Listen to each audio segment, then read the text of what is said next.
Hello, Masterpiece Women. Welcome back to the Masterpiece Women podcast. I'm Tina Raines. For those of you who haven't met me yet, I'm excited to be here with you, and I have a great special guest.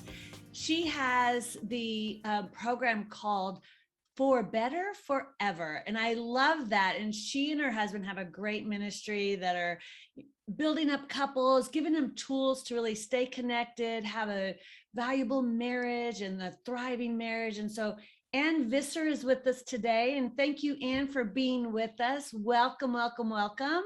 Thank you so much, Tina, for the privilege of being here on the Masterpiece Women podcast. I'm really excited to be here with you. I love talking about marriage and everything about healthy relationships. So I'm here, and I can't wait to share what we've learned in 41 years. We'll be 42 years this summer in June. So it's coming up soon. I love that. Well, and one of the exciting things I always love is when I'm connecting with my colleagues with the John Maxwell leadership team. So Ann Visser is a coach with the John Maxwell team as well, and has been intricately involved actually in the program. And so I just love connecting with like-minded people that have a passion to change the world and make things happen. And so I would love for you to share your story, Ann, and share how you started For Better Forever and how that came about. And today we're specifically talking about leadership and how valuable it is to keep your marriage thriving. As a great leader, you want to also put just as much importance and value and emphasis on having a healthy marriage. So I would love for you to share what God led you. How did he lead you there? So I met my husband in high school, and actually I met him the summer before my grade 10 year, Tina. And I was head over heels, and I just wanted to date. So I pursued him, and I wrote him notes in school. You go, girl. I did, shamelessly. And then 2 years later, 2 years later, we married. And then, I still remember the photographer saying, "I've never seen a couple look at each other the way the two of you look at each other." Oh. That's what he said. I still remember that day. It was just such a special day. And then we had I was pregnant the month after we were married, and very, very sick. And I spent the first months of our marriage on the couch. I was very sick. Oh. And my husband, he was learning to farm, and there were challenges in farming, but there were challenges in the relationship that he had with his dad as well. And so he would come home just exhausted from work. And of course, he came home to a sick wife, and neither of us really knew how to communicate what was happening inside of us. And then we had 5 children in 6 years, Tina. Wow, you beat me, girl. I had 4, but I took a long time to have them. And so that culminated in, we were sitting in our farm truck outside our favorite restaurant. It was supposed to be a date. And I looked at him and I said, "I can't do this anymore." And he looked at me and he said, "What do you mean you can't do this anymore?" And I said, "I can't do marriage like this anymore." I said, "We just keep hurting each other. We're not resolving anything. We just go around and around the same old thing." And I said, "I'm so tired and I'm so hurt." And he heard me. He heard my heart that night. And then for the first time in a long time, he shared his heart with me. And I hadn't even seen his pain because I was so wrapped up in my own. But that night we recommitted to each other. We would get the help that we needed in order to get well. And the lessons that I learned and that we learned together along the way, as we applied those lessons, Dr. Gary Smalley was our very first marriage mentor. And as we applied the lessons that he was teaching us about communication and about conflict resolution, we fell in love again. And then we looked at each other and we said, we can't keep this to ourselves. We have to share this with other couples. And I began working with women one-on-one. And that real pivotal conversation that we had, it put us on this personal growth journey. I needed to change from the inside out. He needed to change from the inside out. And then we started to sow those seeds of health and take away that criticism and discontentment that we were feeling in our marriage. And as we did, we really did. We fell in love again. Now, it was a lot of work. I don't want to I don't want to romanticize what we did. It was a lot of work. We had a lot of lies and misconceptions that we believed about marriage. I just thought it was going to happen. I didn't think we'd have to work at it. I was in love with this guy, but we had this creeping separateness that came into our marriage, and we needed to learn how to draw closer together and how to cultivate that love that we have for each other. Wow, I love your story, because that is a story of, I'd say, 85-90% of the women that I speak to on a daily basis about their marriage. And, as leaders, oftentimes women end up putting, and I say women, I think men do too, but because I'm so focused on helping women, they put so much emphasis on their business and their career, because they almost feel like, okay, that I can control, that I can fix, I can build a business, I can build a career, but I don't know how to fix this marriage, and I'm lost. And when they finally come to that realization, and as I shared with you earlier, my husband and I coach a marriage retreat twice a year, and we see that. And it's even, people oftentimes don't get help because they're very strong Christians. And there's almost this shame of saying, we're struggling, I'm hurting, and I need help here, or we're going to just get a divorce. And there's almost less shame in just saying, well, we decide we're getting a divorce. And they just leave. And I'm divorced personally. And I can tell you, having walked through the pain of that, I would not recommend it to anybody. And the grass is never greener on the other side. And marriage is work. And I've been happily remarried. I was single for almost 15 years. And for the last 4, in the first couple of years, I was like, Lord, this is a lot of work. Like I love him. He's a great man and blah, blah, blah. But oh my word. And I was so disillusioned initially, and then realized this is just normal. When I started talking to my married friends, this is just normal. It's work. And it's quit thinking about yourself, start thinking about what his needs are. And it's amazing what happens. Well, I love that you said that this is work. I remember I worked with a young couple in pre-marriage, getting them ready for marriage. And then we see them, I like to see them twice after they've been married, just to check in. We say if we can make a connection in those first 5 meetings that we have, and then the next 2 meetings, we'll hear the real story. And so, because we're disillusioned when we're in love, and we're not always clear thinking. And so, but anyway, this beautiful couple, I said to him, what was the biggest surprise in your first 3 months of marriage?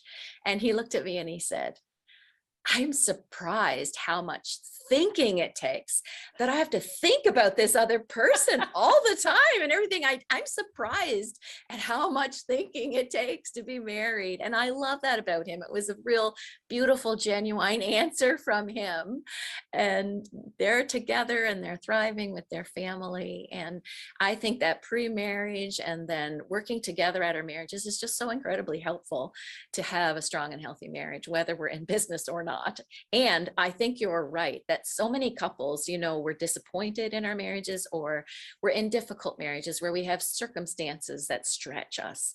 So whether it's difficult in-laws, or maybe somebody's lost a job, or maybe it's just that, and maybe it's that there's illness in the family, or perhaps you've lost a parent. I have seen couples lose one of their parent, and it has been so incredibly challenging as they walk through that grief. And if the other partner does not understand that grief, and that creates that separateness that I talked about earlier. And so, but it is possible to maintain that healthy relationship while we work through those difficulties.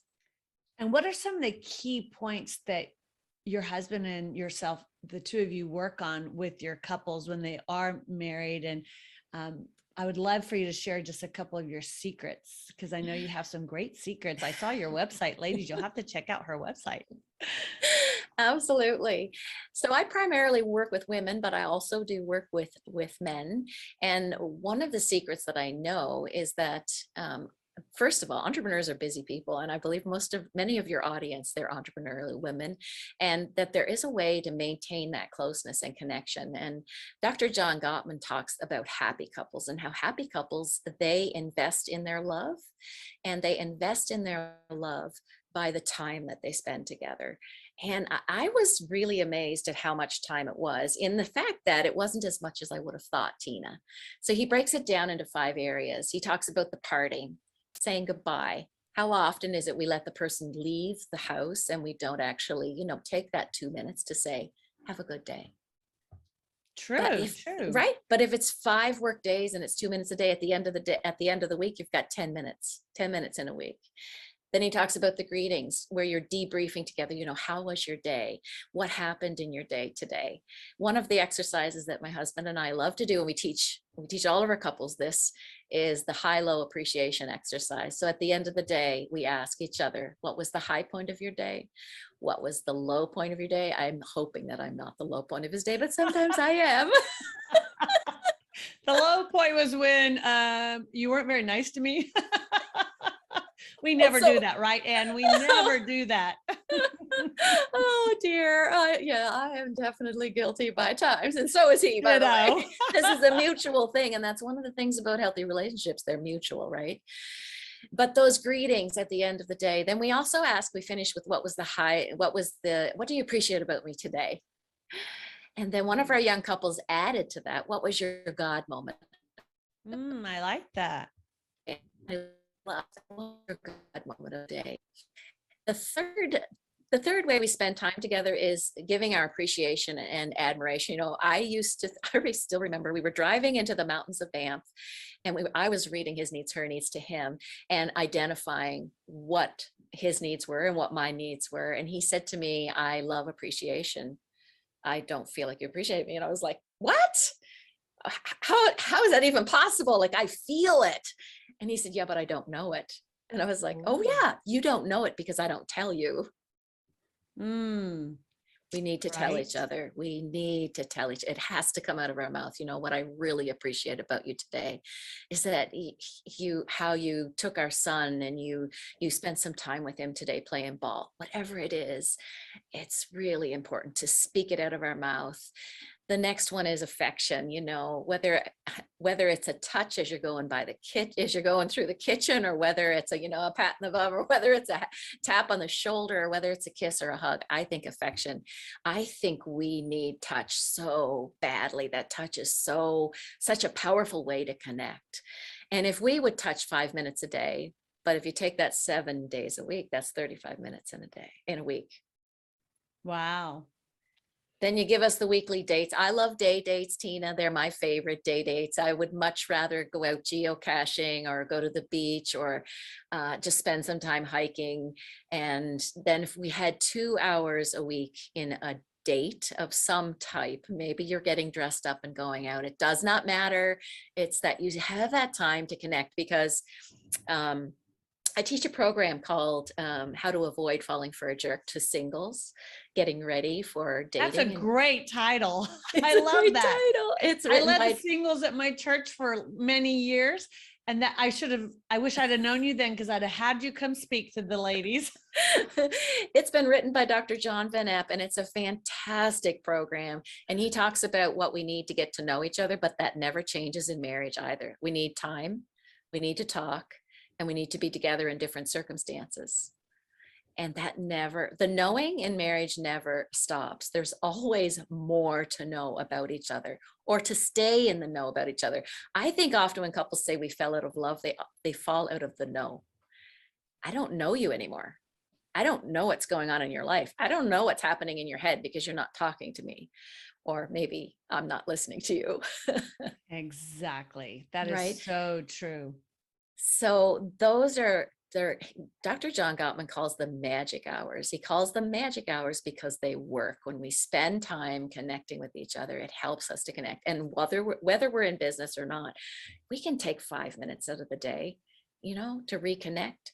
We can take 2 minutes out of the day to say goodbye. Have a great day. I'm thinking about you today. I'm praying for you today. We can take those moments just to reconnect or to connect, and to remind each other, you're my best friend. I love you. I love that. And I love how when you really add those together, I was writing them down going, those really don't add up to a huge amount of time, but what a huge impact. Oftentimes we think that something has to have this monumental amount of time in order to be impactful, but that's not necessarily true. And this is a perfect example of that, how valuable even the short periods of time we can make them, how impactful we can make them for each other. Absolutely. Yeah. Absolutely. I know that attitude. You and I we're John Maxwell followers, but I cannot say how big attitude is in marriage. To be able to maintain a healthy attitude toward our partner is so incredibly important. Dr. John Van Epp says, you can live with the partner in your head or the partner in your heart. Now, they're not always the same, and that depends on attitude, right? I Right. remember a day when Melis brought me home flowers, and my first thought, Tina, the first thought in my head was, what does he want from me now? Yep. Like, what did he do wrong? And it was like, I felt like I was looking behind me, like, where did that thought come from? What is going on with you, Anne? This is not a good thought. Because I recognized he could do the sweetest, kindest thing for me. And I was suspecting his motives. Absolutely. And that's where I think in everything in our lives, that brokenness, that we have unresolved issues oftentimes that we bring to the table as married women, the unforgiveness, the insecurities. And I think especially in newlyweds, having just been one myself, the enemy's always going to try to find those triggers. He's always going to try to find some way to get you. And I look at when I first got married, and every trigger I had worked on for decades from my childhood abuse surfaced, and I was manifesting them on my husband, and unfairly, like, throwing him in jail for a minor, parking violation, as he would say. He's like, honey, it's like I just parked in the wrong spot and I just got thrown in the penitentiary for 20 years. I'm like, oh, sorry, but you just don't realize. And I think stopping and thinking about the other person and really holding our thoughts captive, we learn it in every area of our lives. We learn it in leadership. We learn it in in positively, in our teaching. And it was interesting because John Maxwell and Paul Martinelli did the Think and Grow Rich program with the biblical application. And I licensed it, and I was actually teaching it. And as I was teaching the class, the Lord convicted me in my marriage in the auto-suggestion and holding my thoughts captive of, wait a minute, but you're not holding your thoughts captive. You're letting them run wild where he's concerned. And I had to just really go, oh, wow. You have to pay attention. You have to be intentional to pay attention to your thoughts, your motives, and how are you responding and how are you receiving? And if you're not receiving well, like you just described, Anne, why? And then go back and deal with that. And that, I think that's normal though. Some people think, oh, there must be something wrong with me, and oh, I'm bad, or I'm not as strong a Christian as that. No, there's always going to be something God's going to reveal, a layer here, reveal. Somebody said in one of our programs that we coach, she said, God didn't make marriage to make you happy. God made marriage to make you holy. And it was a pivotal moment for me to go, oh, wow.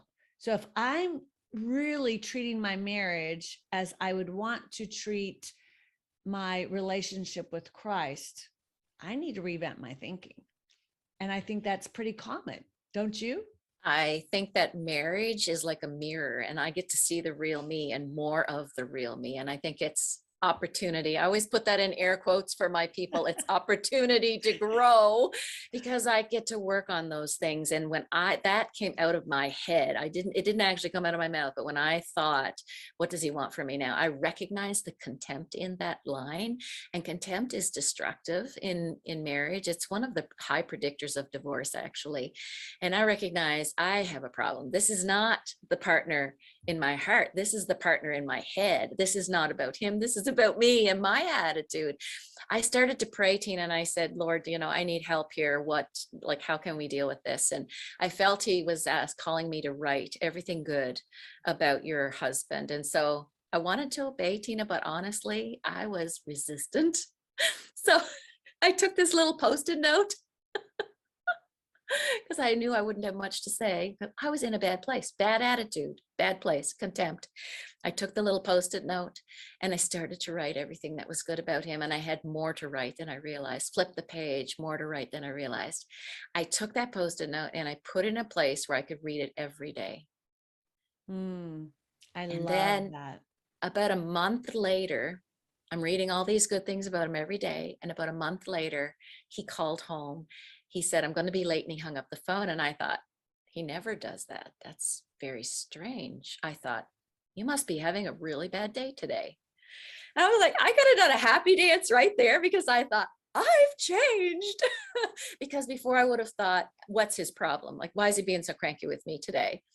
And instead it was thinking about him, like you talked about earlier, Tina. Yeah. It was thinking about him. He must be having a really bad day today because that's out of character for him. Yeah, So that's I so see true. what we focus on grows. And so if we focus on what is good about our partner, about our spouse, that can grow. If I focus on all the bad things, all the things that I think are wrong about him, that's going to grow in my head as opposed to in him. Isn't it amazing too how it will manifest physically? One of the one of the quotes that just really was profound to me being a nurse recently was how in the program that we're talking about, same one, um, Napoleon Hill says that he had interviewed this physician, and the physician said that 80% of the people that came into his office had fake sicknesses because they just manifested them in their head over and over and over and over. And I call them our spaghetti noodles. Like, we start with these, if you're watching the video, you can see my spaghetti noodles. If you're on our podcast, I'm doing my head like a crazy person. But it is like, it's like this big roller coaster in our brain of bowl of spaghetti noodles. And suddenly you're on this roller coaster and it doesn't stop and it doesn't stop and it doesn't stop. And till you say, I'm choosing to stop it and I'm choosing to focus on the positive about my spouse. And one of the things that I find interesting, Anne, is that as a leader, oftentimes we push our employees to produce. And we really sometimes cost ourselves a lot more money by doing that, by not letting them prioritize their family, because divorce is actually very, very expensive to an organization. And it causes such damage to the individual and mentally and emotionally. And so we really need to pay attention as leaders in our organizations to make sure that we are valuing family and relationship and giving our staff permission to do so. How do you deal with that when you're dealing with the women who oftentimes their husbands can be out there? Sometimes the moms are staying home and the husband is so focused on this career that they fail to make it a priority for their families. Whatever is on the inside of a marriage is going to spill out when something bumps into it. So if a marriage has poor communication and they get into a place where they're feeling disconnected because somebody is working a lot of hours and not investing in the marriage, then they're not going to be able to communicate about that well. And what really needs to happen is that communication. And it's so important to think about communication as feelings, thoughts, and what I really, really want, or feelings. And what I really, really want. So, because when we share our feelings, it helps our partner to feel with us. And if we don't share our feelings, it feels more like an attack, and they need to get defensive then because they feel attacked. So I still remember the day when we were driving down the road, and they were icy roads, Tina. And I said to him, I don't feel safe in the car with you when we drive this fast on icy roads. And he immediately slowed down. And I looked at him like, this is not the script. We've done this many times. Like, I say, you're going too fast and you either speed up or you ignore me. And he looked at me and he said, I want you to feel safe with me in the car. when we share our feelings, it helps them to get into the same kind of ship with us. And so it's really important that I feel part. I feel, and what I really, really want is to go slower, or what I really, really want is the thing I've learned to say, Tina, is my husband's a farmer. He works long hours, and I can work long hours too, because I love my work. I love the people I work with. But the thing I've learned to say to him is, I miss you. Mm, Instead of that accusation of you work too much. yeah. I miss you and I want to be with you. When can we have some time together? That is so much more helpful and so much more proactive than you spend too much time at work. I never get to see you. The kids and I were lonesome. We miss you. I tried that, Tina. It doesn't work. Now they feel like you're putting a guilt trip on them. Well, I'm doing it for you, right? And then it's just this friction that's so unnecessary. Absolutely. And by the way, men are on the edge of shame. And so as soon as they hear that accusation, they tip over that edge of shame. We can't even really comprehend what that is, that shame. It's the fear of failing. And they're afraid of failing us in communication. They're afraid of failing at work. They are on the edge of shame. Women are on the edge of fear, that fear of being alone. And it doesn't take much to tip us over that edge of being alone. And so if a man comes home and he's kind of banging things around and he's really loud, I don't know if you've ever had this, Tina, but I've wondered, what did I do? You do. And there must be something wrong with me. And the reality is, no, maybe they're just in a bad mood. And I do think that sometimes we as women, because we do tip on that edge of fear. We think we automatically take responsibility for all of their emotions. And we have no control over them. We only have control over ourselves.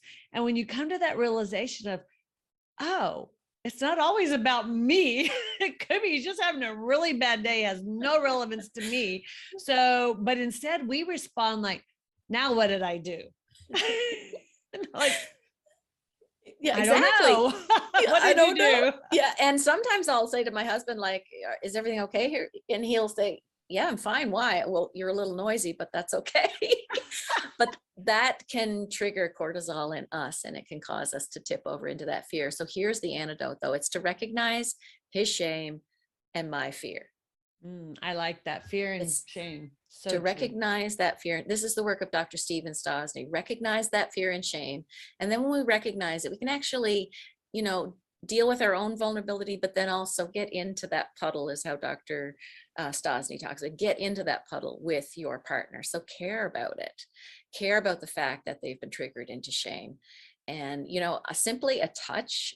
There are different things that work for different people, but I know for us, a gentle touch, it's so healing, so incredibly healing, just to know that he's in the room and that he cares about what's happening to me, and for him as well. A gentle touch just works miracles to help us get back on the same page and to pop out of that fear and pop out of that shame.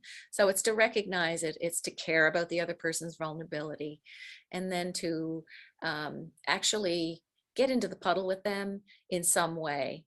And I say, be a student of your partner, be a student of your spouse, to see what does work and what doesn't. Do more of what's working, less of what's not working. They put him as the tester. Okay, that didn't work, but let's try this one. Exactly. And it does. Sometimes it does take trial and error, and it's okay. And even if you've been married for a very, very long time. And I find just recently, one of the weekends we coached, it was a pastor and his wife were there, and they just shared, they were so busy doing ministry that they didn't even know each other anymore. And they were two roommates, and they just felt like, they weren't wanting to get a divorce. They weren't wanting to, end it, but they recognized they had nothing left because they had not invested in their marriage for years. And here they are, serving everybody, constantly pouring out. And so I'm going to encourage you women, especially if you're out there and you're working hard and you're an entrepreneur. I know that it's really easy to get distracted with your business, but stop and pay attention. be intentional in your marriage and spend some time and get away. Have your 2-hour date, as Ann said, every week. It's so valuable to you, to your business, to your family, to the whole world. And we need to work harder to keep marriages together. And we're definitely not shaming or, saying anything negative. You've been through divorce. I've been through one myself. I know how difficult it is and been through all kinds of fun stuff related to that. I also know how painful it is to walk through it. And so if there's anything I could impress upon you today is to just add value to your spouse, get to know him, like Ann said. And I know you and I talked a few minutes before we started the podcast, and we were talking about your 80-20 rule as it relates to business and marriage. And I would love for you to share a little bit about that as we close out today, and just share a little tidbit with the ladies about that. So the 80-20 rule is that when things are going well in marriage, it takes 20% of my energy. And then I have 80% of my energy to pursue my purpose, to do the things that God's called me to do. But when things are hard, when things are going difficult, when it takes 80% of my energy to look after my marriage, and things aren't working and it's hard and it takes a lot of time and effort, it takes a lot of thoughts. It just consumes me. And then I only have 20% left over. And so I say, do the maintenance work. Do those 5 magic hours that Dr. Gottman talks about. Go on your dates, look after each other, notice the vulnerability for fear and shame, fear in yourself if you're a woman, and then shame for a man. Notice that and care about it, and get into that puddle with your partner so that you can have more energy and more effort to do other things as well. Yeah, I love that. And investing in marriage is so powerful, and it's actually such a gift to ourselves, because when you have a healthy, happy, thriving relationship, there's just such peace that comes with it. And it is fun to be married, and it's fun to have a spouse that you adore. And it's just a beautiful thing, and it is so much less energy than when things are not going well. So I agree with that 200%. So Ann Visser, thank you so much for being with us today. And ladies, if you need some help with your marriage, Ann is available. We will have her website down below. She loves the Lord. She loves impacting women and helping them with their marriages. So reach out to Ann. And thank you again, Ann, for being with us today. And have a wonderful, blessed day. Thank you so much, Tina. Bye for now. Thank you. Bye-bye.